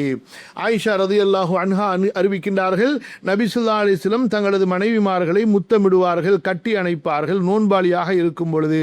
ஆனால் அவர்கள் தங்களது இச்சையை அதிகம் அடக்கக்கூடியவர்களாக இருந்தார்கள். ஆயிஷா ரலியல்லாஹு அன்ஹாவுடைய மற்றொரு அறிவிப்பு, ரசூல் ஸல்லல்லாஹு அலைஹி வஸல்லம் தங்களது மனைவிமார்களில் சிலரை முத்தமிடுவார்கள். அதாவது தன்னை பற்றி தான் சொல்றாங்க, அதனால தான் சொல்லிட்டு கடைசியில் சிரிக்கிறாங்க. நபி ஸல்லல்லாஹு அலைஹி வஸல்லம் நோன்பாளியாக இருக்கும்போது மனைவிமார்களை முத்தமிடுவார்கள். ஆயிஷா ரலியல்லாஹு அன்ஹாவுடைய மற்றொரு அறிவிப்பு, ரசூல் ஸல்லல்லாஹு அலைஹி வஸல்லம் ரமதானுடைய மாதத்தில் நோன்புடைய மாதத்தில் முத்தமிடுவார்கள். புரியுதுங்களா? அப்போ ஒருத்தர் முத்தத்தில் ஆரம்பித்து கடைசியில் விழுந்து விடுவார் என்று இருக்குமே, ஆனால் அப்படிப்பட்டவர்கள் கண்டிப்பாக தவிர்த்து கொள்ள வேண்டும். ஆயிஷா ரலியல்லாஹு அன்ஹாவுடைய அந்த அறிவிப்பில் பாருங்க, ரொம்ப தெளிவாக இருக்கு பாருங்க. வலகின்னஹு அம்லகுகும் லி இர்பிஹி, தங்களுடைய இச்சையை ஆசையை அதிகம் அடக்கக்கூடியவர்களாக ரசூல் ஸல்லல்லாஹு அலைஹி வஸல்லம் இருந்தார்கள். ஒரு சஹாபி, இவங்க யாருன்னு சொன்னா ரசூல் ஸல்லல்லாஹு அலைஹி வஸல்லம் இடத்த வளர்ந்த சஹாபி, ரசூல் ஸல்லல்லாஹு அலைஹி வஸல்லம் உடைய வளர்ப்பு மகன், அபூ சலமாவுடைய மகன். இவங்களுடைய அம்மா தான் உம்மு சலமா. உம்மு சலமாவை ரசூல் ஸல்லல்லாஹு அலைஹி வஸல்லம் மனம் முடிச்சிருந்தாங்க. நபி ஸல்லல்லாஹு அலைஹி வஸல்லம் இடத்துல வந்து கேட்குறாங்க, கேட்குறாங்க, அல்லாஹ்வுடைய தூதரே, நோன்பு வைத்து கொண்டு நோன்பாளி தனது மனைவியை முத்தமிடலாமான்னு சொல்லி. ரசூல் ஸல்லல்லாஹு அலைஹி வஸல்லம் போய் உங்கள் அம்மாட்டையே கேட்டுக்க அப்படின்ட்டாங்க. சல் ஹாதிஹி லி உம்மி சலமத்தை, உம்மு சலமாட்ட போய் கேளுங்கன்னு சொன்னாங்க. அப்போ உம்மு சலமா சொன்னாங்க, ரசூல் ஸல்லல்லாஹு அலைஹி வஸல்லம் அதை செய்வார்கள். அப்போ உடனே அபு சலமா, அது உமர் இப்னு அபு சலமா ஓடி வந்து, அந்த காலத்தில் பாருங்கள் எவ்வளோ பிரியமாக இருந்திருக்காங்க பாருங்கள் அபு சலமா உமர் ரலியல்லாஹு அன்ஹு மேலே. ரசூல் ஸல்லல்லாஹு அலைஹி வஸல்லம் காலத்திலேயே தங்களுடைய மகனுக்கு யாருடைய பேரை வச்சுருந்தாங்க? உமருடைய பேரை வச்சுருந்தாங்க. அப்படி தான் சஹாபாக்கள் எல்லாருமே பிலால்னு பேர் வைப்பாங்க, உமர்னு பேர் வைப்பாங்க, உஸ்மான்னு பேர் வைப்பாங்க. ஒருத்தருடைய பேரை வச்சுக்கிட்டே இருப்பாங்க அப்படியே சுற்றி சுற்றி. இந்த காலத்தில் தேடுற மாதிரி மாடர்ன் பேராக வேணும் உஸ்தாத், நியூ நேமாக கண்டுபிடிங்க உஸ்தாத் அப்படின்னு சொல்லிட்டு நான் சொன்னேன். ஒருத்தருக்கு இப்படி என்னை திரும்ப போட்டு கேட்டு கேட்டு கேட்டு நச்சரிச்சுக்கிட்டே இருந்தார். நான் சொன்னேன், இப்லீஸ்னு பேர் வைங்க, அதுதாங்க ஒருத்தனுக்கு மட்டும் இருக்குது, வேறு யாருக்குமே இல்லைன்னு சொல்லிட்டு. வேறு என்ன கேட்குறது? யாருக்குமே இல்லாத பேராக இருக்கணும், அப்போ எங்கேயுமே இல்லாத பேராக இருக்கணும்னா என்ன பண்ணுறது சொல்லுங்கள்? நான் எப்படிலாம் இருக்காங்க பாருங்கள் மக்கள். மண்டையில் ஒன்றுமே இல்லைங்க, மார்க்கமும் கிடையாது, விளக்கமும் கிடையாது. ஒருத்தர் அப்படி தான் குரானை பார்த்து பேர் வச்சாராம். என்னையா குரானை பார்த்து பேர் வச்ச? ஷர்ரையரா அப்படின்னு மாடர்னாக நியூவாக பேர் வச்சாராம். குரானை பார்த்து கண்டுபிடிச்சி என்ன பேர்? ஷர்ரையரான்னு சொல்லிட்டு எங்கள் உஸ்தாத்கிட்ட வந்து சொன்னார். உஸ்தாதை பிடிச்சி திட்டி விட்டார். அடவீனா போனவனே ஷர்ரையரானா என்னென்னு போய் அர்த்தம் பாடுறா, இதா சுல்சேத்தில் இருந்ததில்ல. அவன் பார்த்தா ஷர்ரையரான்னு ஓதி பார்த்தா குரானை திறந்து பார்த்துருக்குறான். ரொம்ப அழகாக இருந்திருக்குது, கவர்ச்சியாக இருந்திருக்குது, வச்சுட்டான். இதான் அரபி தெரியல, குரானுடைய தர்ஜுமா தெரியல அப்படின்னா என்ன ஆகும்? அப்படி தான் ஆகும். அப்போ உமர் இப்னு அபி சலமா ரசூலுல்லாஹ்ட்ட வந்து, ரசூல் ஸல்லல்லாஹு அலைஹி வஸல்லம் அவங்களே, நீங்கள் வந்து முன்பின் பாவங்கள் மன்னிக்கப்பட்டவங்க, எங்களுக்கெல்லாமா அந்த சலுகை இருக்குது அப்படின்னு கேட்குறாங்க. ரசூல் ஸல்லல்லாஹு அலைஹி வஸல்லம் சொன்னாங்க, எப்பா அல்லாஹுவை உங்களில் அதிகம் பயப்படக்கூடியவன், தக்குவா உள்ளவன் நான் முத்தமிடுறேன், அன்பா பாசமாக முத்தமிடுறதுல தப்பு கிடையாதப்பா, முத்தமிடலாம் அப்படின்னு. இவர் யார்? உமர் இப்னு அபி சலமா, வாலிபமான சஹாபி இவர். ஆனால் அதே நேரத்தில் எந்த வாலிபமான சஹாபி ரசூல் ஸல்லல்லாஹு அலைஹி வஸல்லம் இடத்துல முத்தமிடலாமான்னு கேட்குறாங்களோ, அவரால் ஆசையை கட்டுப்படுத்த முடியாது என்று இருக்குமே. ஆனால் ரசூல் ஸல்லல்லாஹு அலைஹி வஸல்லம், நீ முத்தம் விடாதப்பா, நீ இப்போ முத்தம்னு போவ, கடைசியில் வந்து மொத்தமாக விழுந்துட்டினா உனக்கு பிரச்சனையாக போயிடும் அப்படின்னு ரசூல் ஸல்லல்லாஹு அலைஹி வஸல்லம் தடுக்கவே செஞ்சுருக்கிறாங்க. அபூ ஹுரைராவுடைய இன்னொரு அறிவிப்பு பாருங்கள், ரலியல்லாஹு அன்ஹு, அபூ தாவூத் ரஹிமஹுல்லாஹ் அறிவிக்கிறாங்க. ஒருத்தர் வந்து ரசூல் ஸல்லல்லாஹு அலைஹி வஸல்லம் இடத்துல நோன்பாளியான நிலையில் தனது மனைவியை கட்டி பிடிக்கலாமா? புரியுதுங்களா? முபாஷரான்னு சொன்னால் கட்டி பிடிச்சி தழுகிறது அல்லது கட்டி பிடிச்சி படுக்கிறது. அப்போ ரசூல் ஸல்லல்லாஹு அலைஹி வஸல்லம் செய்யலாம்ப்பா, ஒன்றும் பிரச்சனை இல்லை அப்படிங்கிறாங்க. இன்னொருத்தர் வந்து கேட்குறாரு, அறவே செய்யக்கூடாதுப்பா, செஞ்சிடாது அப்படின்னு தடுக்கிறாங்க. அப்போ பார்த்தா யாருக்கு ரசூல் ஸல்லல்லாஹு அலைஹி வஸல்லம் அனுமதி கொடுத்தாங்களோ அவர் வயதான ஒரு மனிதராக இருந்தார். யாருக்கு ரசூல் ஸல்லல்லாஹு அலைஹி வஸல்லம் தடை செய்தார்களோ அவரோ வாலிபரான மனிதராக இருந்தார் அப்படின்னு சொல்லி. இப்போ இங்கேருந்து நான் படிக்கிறேன், கவனிங்க. நோன்பு வைத்திருப்பவர் ஒது செய்யும் போது மூக்கில் தண்ணீர் செலுத்தி சுத்தம் செய்வதில் அதிகமாக செய்வதை நபி ஸல்லல்லாஹு அலைஹி வஸல்லம் தடுத்தார்கள். ஏன் தடுத்தாங்க? தண்ணி உள்ளே போயிடணும், மூக்கின் வழியாக வயிற்றில் தண்ணீர் சென்று அதனால் அவருடைய நோன்பு முறிந்துவிடக்கூடாது என்பதற்காக. அப்போ அதிலிருந்து என்ன தெரிகிறது? ஒரு கடமையை செய்வதற்கு எது அவசியமோ அது கடமை, ஒரு பாவத்தை செய்வதற்கு எது வழியாக இருக்குமோ அதுவும் பாவம், தடுக்கப்பட்டது. புரியுதுங்களா? அப்போ இப்படி கட்டி அணைக்கிறதுனால ஒருத்தருக்கு அதாவது இந்திரியம் வெளியாகிவிடும் என்று இருக்குமேயானால், அல்லது தவறிலே விழுந்து விடுவார் என்று இருக்குமேயானால் அப்போது அவருக்கு அது தடுக்கப்பட்டது. இப்போ தூங்கும்போது ஒருவருக்கு கனவிலே ஸ்கலிதம் ஏற்பட்டு விட்டால், இஹ்திலாம் ஏற்பட்டு விட்டால், அல்லது ஒருத்தர் நோன்பு வச்சிருக்கிறாரு, சிந்திக்கக்கூடாது இந்த மாதிரி நேரத்துலலாம். புரியுதுங்களா? தன்னுடைய மனைவியை பற்றியோ அல்லது மனைவி இடத்துல சேர்றதை பற்றியோ ஒருத்தர் அந்த மாதிரி சிந்திக்கிறார், இதுதான் தப்பு. சிந்திக்கிறார், அவருக்கு இந்திரியம் வெளியேறி விடுமையானால் இப்போ என்ன? நோன்பு முறியாது. இதில் வந்து தன்னுடைய வெளிப்படையான செயல்கள் சம்பந்தப்படவில்லை, நோன்பு முறியாது. ஏனெனில் தூக்கத்தில் ஸ்கலிதமாகுவதோ அல்லது நோன்பாளியினுடைய ஸ்கலிதமாகுவது நோன்பாளியினுடைய சுய இஷ்டத்திற்கு, விருப்பத்திற்கு அப்பாற்பட்டது.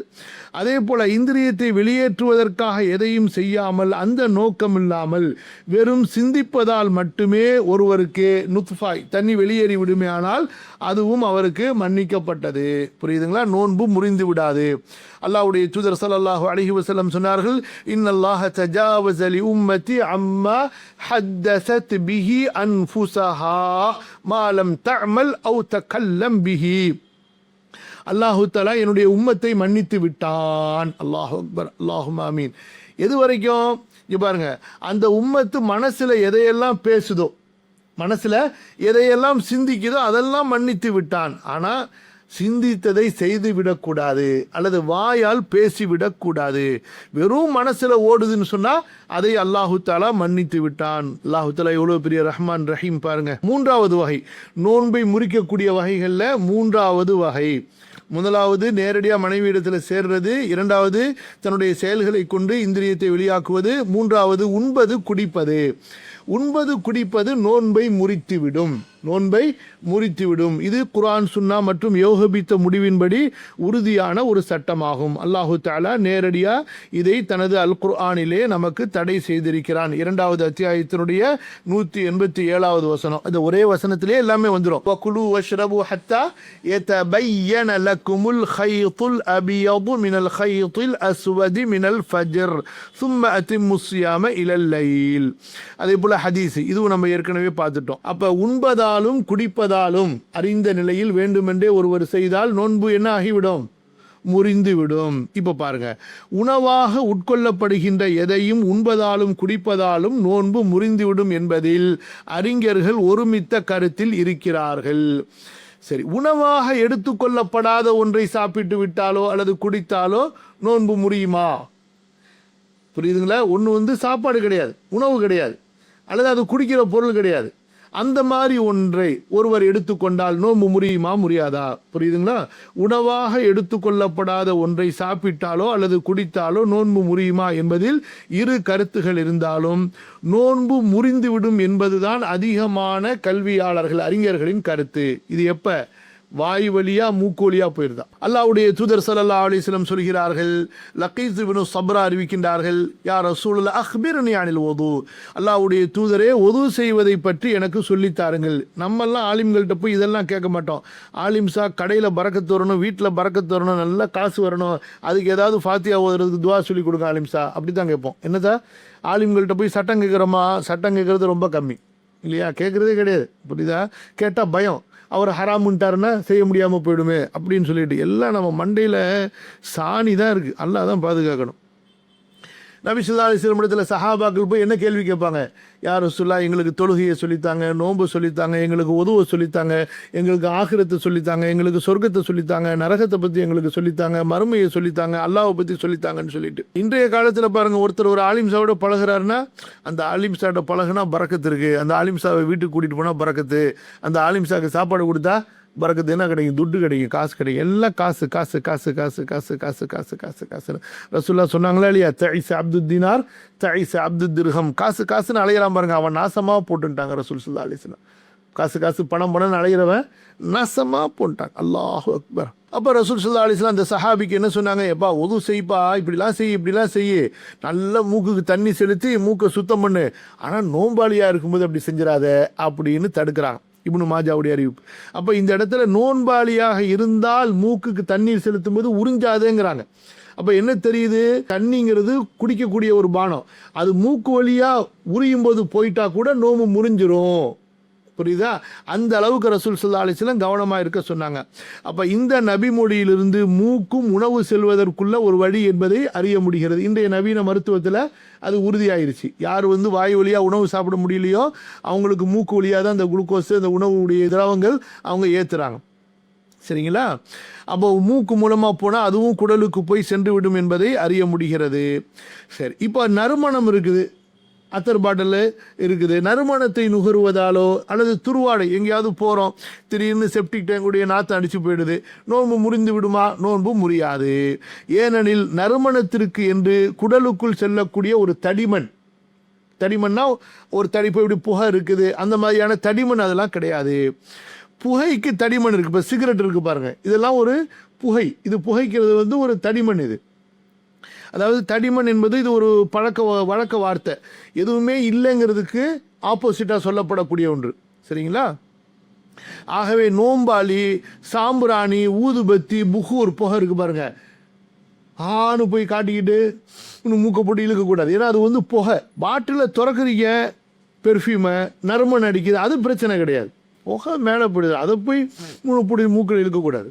இழுத்தா அதுவும் சட்டத்தில் தான் வரும். புகையாக இருக்கிறது எதுவாக இருந்தாலும் சரி. சாம்பிராணி, ஊதுபத்தி, புகூர் புகைகளை உள்ளே சுவாசிப்பதை அல்லது வாயின் வழியாக உள்ளே இழுப்பதை தவிர்த்து கொள்ள வேண்டும். ஏனென்றால் புகை என்பது தடிமன் உள்ள ஒன்றாகும். ஆரம்ப காலத்தில் இந்த சிகரெட்டுடைய தொடக்க காலத்தில் அறிஞர்கள் அது குடிக்கலாமா வேணாமான்னு பல கருத்தில் இருந்தாங்க. சில பேர் மக்ரூஹுன்னாங்க, இப்படின்னாங்க. அப்போ நோன்பு வச்சு கொண்டு சிகரெட்டு குடித்தா நோன்பு முறியுமா முறியாதானா சில பேர் அந்த காலத்தில் தெரியாமல் முறியாதுன்னு சொல்லிட்டு இருந்தாங்க. அப்போ எப்போ இந்த புகை என்பது இது ஒரு தடிமன், இது வயிற்றுக்குள்ளார போகும், தங்கும், குடலுக்குள்ளார போகும் என்பதை அறிந்தார்களோ அப்போ எல்லா அறிஞர்களுமே ஒருமித்த கருத்தாக புகைப்பிடித்தல் நோன்புடைய நேரத்தில் நோன்பை முறித்து விடும். ஹராமுங்கிறதுல எல்லாரும் ஒரே கருத்து, கூடாதுங்கிறதுல, புரியுதுங்களா? உடல் ஆரோக்கியத்தை கெடுத்துறதுனால உங்களுடைய அண்ணன், தம்பி, அத்தா, அதே போல் கணவன்மார்கள் புகைப்பிடிக்கிற பழக்கம் உள்ளவங்களாக இருந்தால் ரொம்ப கவனமாக இருக்கணும், புரியுதுங்களா? அவங்கள உடனடியாக அதை நிறுத்துறதுக்கு உண்டான வழிகளை நீங்கள் தேடணும், புரியுதுங்களா? அது அவர் பாவம், அவர் விஷயத்துக்கு அவர் செய்கிறாரு, நாங்கள் என்னங்க செய்ய முடியும்னு சொல்லி இருக்கக்கூடாது. காசு ஹராமில் செலவழித்தது, உடல் ஆரோக்கியம் கெடுத்தது ஒரு பாவம் அல்ல, பல பாவங்கள் ஒன்று சேரும். 4வது வகை உண்பது அல்லது குடிப்பதின் நோக்கத்தில் உள்ள செயல்களாகும். உண்பது குடிப்பதனால என்ன நோக்கம்? உடலுக்கு தாக்கத், வலிமை பெறுவது. அந்த நோக்கத்தில் உள்ள எல்லா செயல்களுமே இந்த 4வது வகை முபுத்துலாத்து சௌமுல வரும். இதை 2ஆக பிரிக்கிறாங்க அறிஞர்கள். ஒன்று என்ன? நோயாளிக்கு இரத்தம் ஏற்றுதல். ஒருவருக்கு அதிகமாக இரத்தம் வெளியேறியதால் அவருக்கு இரத்தம் ஏற்ற வேண்டிய கட்டாயம் ஏற்பட்டு இரத்தம் ஏற்றப்பட்டால் அவரின் நோன்பு முறிந்துவிடும். கதா மட்டும் செய்து கொண்டா போதும், குற்றம் கிடையாது. ஏனெனில் உணவு இன்னும் குடிப்பின் நோக்கம் இரத்தமாகும். ஆகவே ஒருவரின் உடலில் இரத்தம் ஏற்பட்டால் அவரது நோன்பு முறிந்துவிடும். உடல் இரத்தத்தை கொண்டுதான் நிலை பெற்றிருக்கிறது. ஒருவருக்கு இரத்தம் இல்லை என்றால் அவருக்கு மரணம் ஏற்பட்டுவிடும். உணவிலிருந்தும் பானத்திலிருந்தும் இரத்தம் உருவாகிறது, புரியுதா? அப்போ அதனால இந்த உணவு குடிபானத்தினுடைய இடத்தில் இருக்கக்கூடிய ஒரு செயல் நிகழ்ந்து விடுமையானால் கண்டிப்பாக நோன்பு முறிந்துவிடும். ஆகவே உணவு உண்பது இன்னும் குடிப்பதை போன்றுதான் இரத்தம் ஏற்றுவதும். எப்படி உண்ணாமல் குடிக்காமல் இருந்தால் உடல் பலவீனம் ஏற்பட்டு மரணம் சம்பவித்து விடுமோ அதுபோலதான் இரத்தம் ஏற்ற வேண்டிய ஒருத்தருக்கு இரத்தம் ஏற்றாமல் விட்டால் மரணம் சம்பவித்து விடும். புரியுதுங்களா? 1வது வகை. 2வது வகை என்ன? அந்த மாதிரி இல்லை, ஆனால் உடலுக்கு வலிமை தரக்கூடிய ஊசிகளை போடுவது. கொஞ்சம் ஸ்ட்ரென்த்தாக இருக்கட்டுமே, களைப்பு இல்லாமன்னு சொல்லி செய்யலாமா? இதுவும் கூடாது. உண்பது இன்னும் குடிப்பதை விட்டும் தேவையின்றி இருக்க செய்யக்கூடிய ஊசிகளை போடுவது நோன்பை முறித்துவிடும். புரியுதுங்களா? இந்த வகை ஊட்டச்சத்து ஊசிகளை போடுவது வெளிப்படையில் உண்பது குடிப்பது போன்று இல்லை என்றாலும் உண்பது குடிப்பதால் என்ன நோக்கமோ அந்த நோக்கம்தான் இதன் மூலமாக நிறைவேற்றப்படுகிறது. புரியுதுங்களா? அப்போ மற்றபடி உள்ள ஊசிகள் காய்ச்சலுக்காக மற்ற உடல் நோய்களுக்காக அது பிரச்சனை இல்லை, பார்க்குறோம். ஊட்டச்சத்து அல்லாத ஊசிகளை போட்டுக்கொள்வதால் நோன்பு முறிந்து விடாது. அந்த ஊசியை நரம்புகளில், தசைகளில் அல்லது கையினுடைய இரத்த நரம்பில் போட்டுக்கொள்வதாலும் நோன்பு முறிந்து விடாது. அவ்வாறு ஊசி போடும்போது தொண்டையில் அதனுடைய உஷ்ணத்தை உணர்ந்தாலும் சரியே. ஏனென்றால் இந்த வகை ஊசிகள் உணவும் இல்லை, பானமும் இல்லை, அந்த நோக்கத்தில் உள்ளதும் இல்லை. ஆகவே உண்பது குடிப்பதனுடைய சட்டம் இந்த வகை ஊசிகளுக்கு பொருந்தாது. சரி, இப்போ கண்ணில் காதில் சொட்டு மருந்து போடுறாங்க, போடலாமா போடக்கூடாதா? 2 கருத்து இருக்குது, புரியுதுங்களா? போடலாம் என்பது தான் சிறந்த கருத்து. போடக்கூடாது என்ற கருத்தும் இருக்கின்ற காரணத்தினால அந்த கருத்தை மதித்து நம்ம தவிர்ந்து இருக்கிறது நல்லது. கண்ணில் அல்லது காதில் சொட்டு மருந்து போடுவதால், சுருமா போடுவதால் நோன்பு முறிந்து விடாது. சில நேரத்தில் சுருமா போடும் பொழுது தொண்டையில் அதனுடைய டேஸ்ட்டு கூட வந்துடும். இதுதான் அறிஞர்களின் கூற்றுகளில் மிக சரியான கூற்றாகும். ஏனெனில் இவை உணவு வகைகளை சேர்ந்தவை அல்ல. சுருமா சாப்பிடப்படக்கூடிய பொருளா, சொட்டு மருந்து சாப்பிட்றதா கிடையாது. அப்போ சாப்பிட்றத குடிக்கிறத தான் எல்லாம் தடுத்திருக்கிறான். கண்ணும் காதும் உணவோ குடிபானமோ செல்வதற்குரிய வழியும் அல்ல. சில அறிஞர்கள் இவற்றால் நோன்பு முறிந்துவிடும் என்று கூறியிருக்கின்ற காரணத்தினால அந்த கூற்றையும் கவனத்தில் கொண்டு இவற்றை இரவில் செய்வது நல்லது என்று கூறலாம். அது பேணுதலாக இருக்கும். ஆனால் இரவில்தான் செய்ய வேண்டும் என்று கட்டாயமாக நாம் சொல்ல முடியாது. அல்லாஹ் மிக அறிந்தவன். இப்போ இந்த இன்ஹேலர்னு சொல்லுவாங்க, இன்ஹேலரா அதாவது இந்த ஆஸ்துமா நோய், சுவாசிக்கிறதுக்கு சிரமம் உள்ளவங்க காற்று அவங்களுக்கு ஈஸியாக சுவாசிக்கிறதுக்காக அது செய்யலாமானா ஒன்றும் பிரச்சனை கிடையாது. ஆஸ்துமா நோய் உள்ளவர்கள் சுவாச சிரமத்தை உணரும் போது அவர்கள் இன்ஹேலர் பயன்படுத்துவது நோன்பை முறிக்காது. ஏனெனில் இது உண்பதை போன்றோ குடிப்பதை போன்றோ அல்ல. ஆகவே டெஸ்ட் பகுப்பாய்வு செய்வதற்காக இரத்தம் எடுப்பதை போன்றுதான் இதுவும். புரியுதுங்களா? எனவே இது நோன்பை முறிக்காது.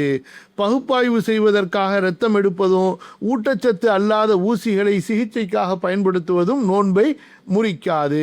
இது நோன்பாளிக்கு நிர்பந்தமான தேவையாக இருந்தால் இதை செஞ்சு கொள்ளலாம், தப்பு கிடையாது. இல்லைன்னா எல்லா பிரச்சனையும் நோன்பு முடிச்சோடனே பார்த்துக்கப்பா, இஃப்தாருக்கு பிறகு பார்த்துக்கப்பான்னு சொல்லி கவனிங்க. அல்லாஹு தஆலா சொல்கிறான், வகத் ஃபஸ்ஸல லக்கும் மா ஹர்ரம அலைக்கும் இல்லா மல் துரிர்தும் இலைஹி. நிர்பந்திக்கப்பட்டாலே தவிர, புரியுதுங்களா, ஹராமானதை எதையும் செய்து விடாதீர்கள்.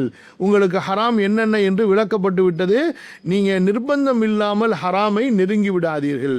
அப்போ நிர்பந்தமாக இருக்குமே, ஆனால் நிர்பந்தத்தின் அளவுக்கு அனுமதிக்கப்பட்டது. ஆகவே இது போன்ற ஸ்ப்ரே, தெளிப்பான்னு சொல்லுவாங்க, ஸ்ப்ரேக்கு பயன்படுத்துவது தவறல்ல. இது ஒரு வகையான கேஸ் ஆகும். அது எதிலும் தரிபட்டு இருக்காது. வெளியேறியவுடன் அது காணாமல் போய்விடும். இன்னும் குடலுக்குள் அது செல்வது கிடையாது. ஆகவே சுவாச நோய்களுக்காக சில மருத்துவ ஸ்ப்ரே தெளிப்பான்களை பயன்படுத்துவது உணவாகவும் பானமாகவும் இன்னும் அதன் நோக்கத்திலும் இல்லாத ஒன்று. உணவும் கிடையாது, அது குடிபானமும் கிடையாது, அதனுடைய நோக்கத்தில் உள்ளதும் கிடையாது. எனவே இது நோன்பை முறிக்காது.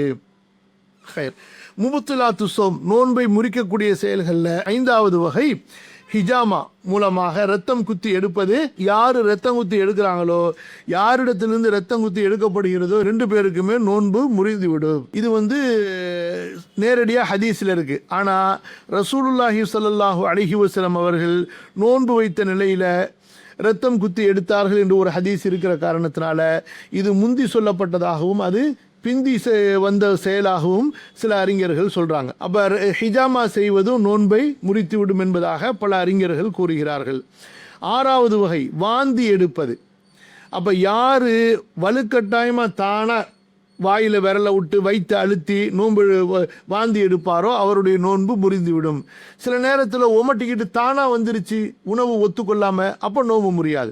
ரசூலுல்லாஹி ஸல்லல்லாஹு அலைஹி வஸல்லம் சொல்கிறார்கள், மன் தரஅஹுல் கைஉ, யாருக்கு வாந்தி முட்டி கொண்டு வந்து விடுமோ ஃபலா கதா அலைஹி, அவர் நோன்பை கதா செய்ய வேண்டியதில்லை, அதாவது நோன்பு முறியல. வமன் இஸ்தகா, யார் வாந்தி தானாக எடுப்பாரோ ஃபஅலைஹில் கதா, அவருடைய நோன்பு முறிந்துவிடும், அவர் நோன்பை கதா செய்ய வேண்டும். அபூ ஹுரைரா ரலியல்லாஹு அன்ஹு அறிவிக்கக்கூடிய ஹதீஸ் இமாம் திருமதி பதிவு செய்கிறாங்க. அன்ன நபிய ஸல்லல்லாஹு அலைஹி வஸல்லம் قال من ذرعه القيء فليس عليه قضاء ومن استقاء عمدا فليقضي, யாருக்கு வாந்தி தானாக வந்துவிடுமோ அவர் மீது கதா இல்லை, யார் வாந்தி தானாக எடுப்பாரோ வேண்டுமென்றே அவர் கண்டிப்பாக கதா செய்ய வேண்டும். அப்போ இது சம்பந்தமான அறிஞர்களுடைய யோகித்த கருத்தை பதிவு செய்துவிட்டு, ஒருவர் வாந்தியை எந்த வகையில் வரவழைத்தாலும் சரி அவருடைய நோன்பு முறிந்துவிடும். அப்போ வாயில் கையை விட்டு எடுத்தாலும் சரி, அல்லது வேணுக்குனே போய் ஒரு துருவாடையை போய் முகர்றாரு, அப்பையும் புரியுதுங்களா, ஒருவர் வாந்தியை எந்த வகையில் வரவழைத்தாலும் சரி அவருடைய நோன்பு முறிந்துவிடும். அவர் வயிற்றை பிசைகிறார், தொண்டையில் கைவிட்டு குடைகிறார், வாந்தியை உண்டாக்கும் வாசனைகளை நுகர்கிறார், எதை பார்த்தால் வாந்தி வருமோ அதை வேண்டுமென்றே பார்க்கிறார். இப்படி செய்வதால் இவருக்கு வாந்தி வந்துவிட்டால் அவருடைய நோன்பு முறிந்துவிடும். அவர் அந்த நோன்பை கதா செய்ய வேண்டும். சிங்கப்பூரில் இருக்கவங்களுக்கு தெரியும், அங்கே ஒரு பழம் இருக்குது, துரியான் பழம்னு சொல்லிட்டு ஒரு பழம், துரியான் பழம்னு. இங்கே கூட ஊட்டி சைடுகளில் இருக்கும். அந்த வாசனை வந்தாலே பல பேருக்கு வாந்தி வந்துடும். அதே போல் இந்த காரைக்கால் அதிராம்பட்டினம், அதே போல் இந்த காயல்பட்டினம், அந்த கீழக்கரை ஊர்களில் வட்டலாப்பன்னு ஒன்று செய்வாங்க, முட்டையை போட்டு நல்லா அடித்து ஒரு ஸ்வீட் ஒன்று செய்வாங்க. சில பேருக்கு அந்த வாசத்திலேயே வாந்தி வந்துடும். அப்போ நோன்பாளியாக இருக்கும்போது இதெல்லாம் கவனமாக இருக்கணும், அதெல்லாம் தனக்கு பக்கத்தில் வந்துடாமல். இவருடைய செயல் இல்லாமல் இவர் எதையும் செய்யாமல் வாந்தி வந்தால் நோன்புக்கு எந்த பாதிப்பும் இல்லை. தானாக வருகின்ற வாந்தியை தடுக்கக்கூடாது, அது அவருக்கு கெடுதியை உண்டாக்கிவிடும். வாந்தி எடுப்பதற்கு முயற்சியும் செய்யக்கூடாது, வருகின்ற வாந்தியை அடக்கவும் முயற்சிக்கக்கூடாது. வாந்தி தானாக வந்துவிட்டால் நோன்பு முறியாது, நோன்பை கதா செய்ய வேண்டிய அவசியம் இல்லை. இப்போ பாருங்க, இப்போ வாந்தி இல்லை, சாப்பிட்ட உணவு திடீர்னு வயிற்றிலிருந்து நெஞ்சிலிருந்து எகிரிக்கிட்டு மேலே வருது, தொண்டை வரைக்கும் வந்துடுது, என்ன செய்யணும் பாருங்க. உணவில் சாப்பிட்ட ஒன்று தொண்டையிலிருந்து வெளியே வந்து அவருடைய எந்த செயலும் இல்லாமல் மீண்டும் வாய்க்குள்ளார போயிடுச்சு. இது வரைக்கும் வந்துச்சு, வெளியே எடுக்கலான்னு பார்த்தால் அதுக்குள்ளார தானாகவே அது இறங்கிடுச்சு, நோன்பு முடியாது. ஆனால் வெளியில் இது வரைக்கும் வந்ததை திரும்பவும் அவர் வேணும்னே முழுங்குவாரே ஆனால் நோன்பு முறிந்துவிடும், துப்பிடணும். சாப்பிட்டது ஏதாவது தொண்டை வரை வெளியே வந்து விட்டால் அவர் அதை துப்பிவிட வேண்டும். அப்போ முபுத்திலாத்து ஸௌம், நோன்பை முறிக்கக்கூடிய காரியங்களில் 7வது வகை என்ன? அல்லாஹ் பாதுகாக்கணும். இது அர்-ரித்தா, இஸ்லாமிய மார்க்கத்தை விட்டு ஒருவர் வெளியேறுவது.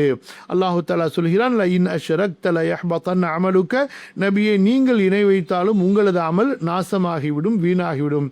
ஆகவே ஒரு மனிதர் நோன்பாளியாக இருக்கும் நிலையில் குஃப்ரிலே சென்று விடுவாரேனால், குஃப்ருடைய ஒரு செயலை செய்து விடுவாரேனால் அவருடைய நோன்பு முறிந்துவிடும். இப்போ முபுத்திலாத்து ஸௌம் சொன்னோமா இல்லையா? நோன்பை முறிக்கக்கூடிய இந்த செயல்கள் முஃப்சிதாத்து ஸௌம், முபுத்திலாத்து ஸௌம், இதுக்கு சில நிபந்தனைகள் இருக்கு. என்ன? அந்த செயல்களில் ஒன்றை நோன்பாளி வேண்டுமென்றே செய்யணும்.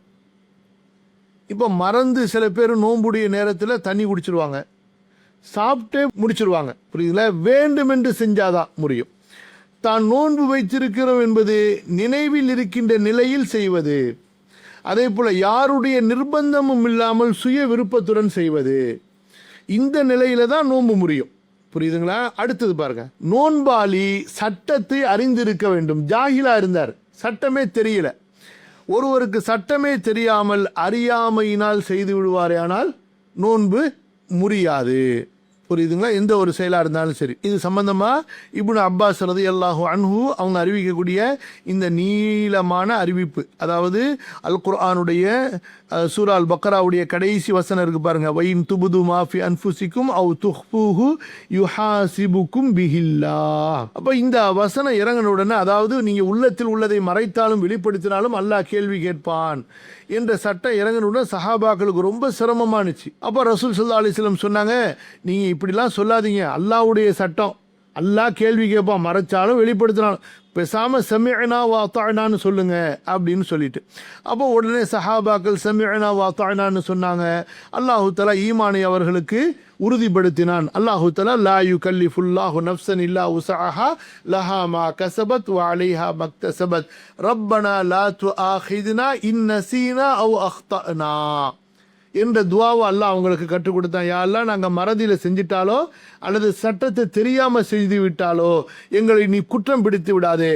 அல்லாஹ் சொன்னா, கால கத் ஃபஅல்து, நான் இதை நிறைவேற்றி விட்டேன் அப்படின்னு சொல்லி. சுப்ஹானல்லாஹ். அப்போ அதனால ஒருவர் அறியாத நிலையில் செய்வாரேயானால் அவருக்கு அது மன்னிக்கப்பட்டது. அந்த ரிவாயத்தை நீங்கள் அப்படியே படிச்சுங்க.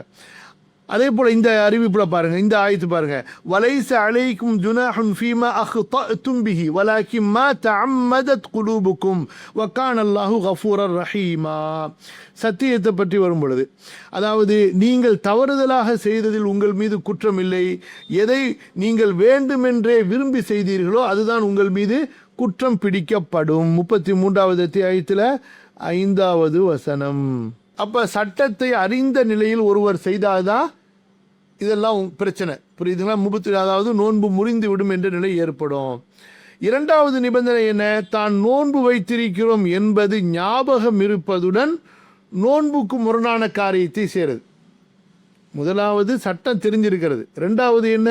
தான் நோன்பாளி என்பதை நினைவில் இருக்கும் நிலையில் செய்வது. அல்லாஹ்வுடைய தூதர் ஸல்லல்லாஹு அலைஹி வஸல்லம் சொன்னார்கள், மன் நஸிய வஹுவ ஸாயிம் ஃபஅகல அவ் ஷரிப ஃபல்யுத்திம்ம ஸௌமஹு ஃபஇன்னமா அத்அமஹு அல்லாஹு வஸகாஹு. யார் நோன்பாளியாக இருக்கும்போது மறந்து சாப்பிட்டு விட்டாரோ, மருந்து இல்லை, மறந்த நிலையில் சாப்பிட்டு விட்டாரோ அல்லது குடித்து விட்டாரோ அவர் தனது நோன்பை முழுமைப்படுத்தி கொள்ளட்டும். அல்லாஹ் அவருக்கு உணவளித்தான், அவருக்கு நீர் புகட்டினான். இப்போ பாருங்க, ரசூலுல்லாஹி ஸல்லல்லாஹு அலைஹி வஸல்லம் அவர் நோன்பை பூர்த்தி செய்து கொள்ளட்டும் என்று சொன்னதிலிருந்து என்ன தெரிகிறது? அவருடைய நோன்பு முறியவில்லை என்று தெரிகிறது. அல்லாஹுதான் அவருக்கு உணவளித்தான், நீர் புகட்டினான் என்று கூறியது இந்த விஷயத்தில் அல்லாஹ் அவரை குற்றம் பிடிக்க மாட்டான், தண்டிக்க மாட்டான் என்பதற்கு ஆதாரமாக இருக்கிறது. இப்போ இமாம் புகாரி ரஹ்மத்துல்லாஹி அலைஹி தாபிஈன்களுடைய ஃபத்வாவை பதிவு செய்கிறாங்க. அத்தா ரஹிமஹுல்லா சொல்கிறார்கள், இனிஸ்தன்சர ஃபதஹலல் மாஉ ஃபி ஹல்கிஹி. ஒருத்தர் மூக்குக்கு தண்ணி செலுத்துறாரு, உறிஞ்சலை நல்லா போட்டு உறிஞ்சலை, சும்மா இப்படி செலுத்தி இது வரைக்கும் செலுத்தி மூக்கை சுத்தம் செய்கிறதுக்காண்டி தொண்டைக்கு ஏறிடுச்சு. சில நேரத்தில் கை இப்படி வேகமாக போனால் கூட போயிடும். லா பஸ, இன்லம் எம்லிக், அது அவருடைய சுய அதிகாரம் இல்லாமல் வேண்டுமென்று இல்லாமல் செய்வாரேயானால் அது அவர் மீது குற்றமாகாது. ஹசன் பஸ்ரி சொல்றாங்க, இன் தஹல ஹல்கஹு துபாபு ஃபலா ஷை அலைஹி. சில நேரங்களில் பேசிக்கிட்டு இருக்கும் பொழுது கொசுலாம் அதிகமாக இருக்கிற இடத்துல திடீர்னு வாயுக்குள்ளார போயிடும். போன வராத அளவுக்கு தொண்டைக்குள்ளாரையே சொர்ருன்னு பறந்து போயிடும். என்ன செய்யறது நம்ம? அதெல்லாம் நம்முடைய செயல்பாட்டில் உள்ளதெல்லாம் குற்றம் இல்லை. வக்கால் அல் ஹசன் வ முஜாஹித் இன் ஜாம நாசியன் ஃபலா ஷை அலைஹி.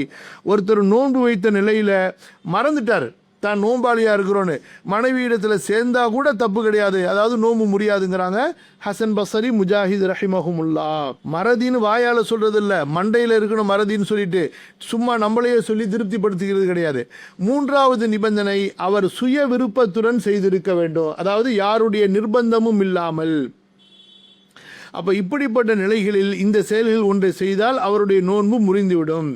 அவரை யாராவது வலுக்கட்டாயப்படுத்தி இருந்தால், வலுக்கட்டாயப்படுத்தி செய்தால் அவருடைய நோன்பு முறியாது, நோன்பு அவருக்கு கூடிவிடும், சரியானதாக ஆகிவிடும். புரியுதுங்களா?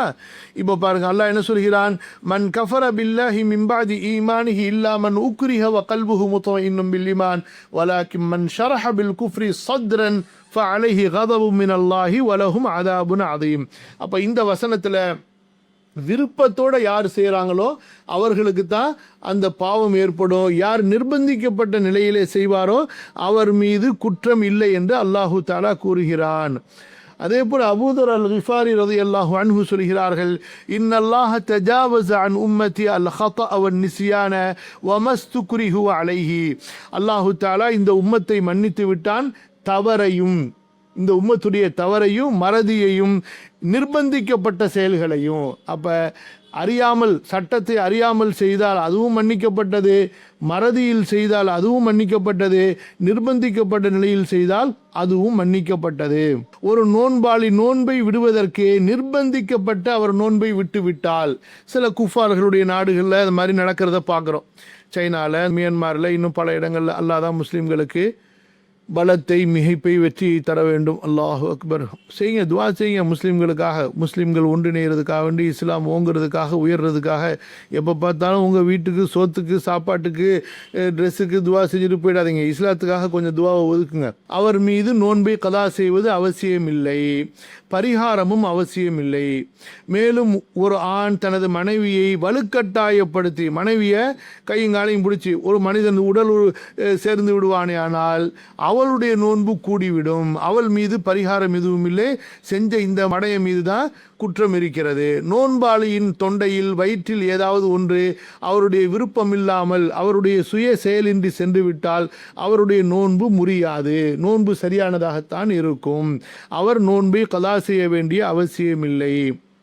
அதே போல தான் வாய் கொப்பளிக்கும் போதும், மூக்குக்கு தண்ணீர் செலுத்தும் போதும், தண்ணீர் தொண்டைக்குள் சென்று விட்டாலும் அல்லது மூக்கின் வழியாக தொண்டை வழியாக மூக்கில் போய் அப்புறம் தொண்டையில் போய் வயிற்றுக்குள்ளார போயிட்டாலும் நோன்பு முறியாது. நோன்பு வைத்திருப்பவர் தூங்கி கொண்டிருக்கும் பொழுது அவருக்கு தூக்கத்தில் இஹ்திராம், ஸ்கலிதம் ஏற்பட்டு விட்டாலும் நோன்பு முறியாது. கனவில் நிகழ்வது அவருடைய சக்திக்கும் விருப்பத்திற்கும் அப்பாற்பட்டது. சுப்ஹானக்கல்லாஹும்ம பிஹம்திக அஷ்ஹது அன் லா இலாஹா இல்லா அன்த أستغفرك وأتوب إليك والسلام عليكم ورحمة الله وبركاته.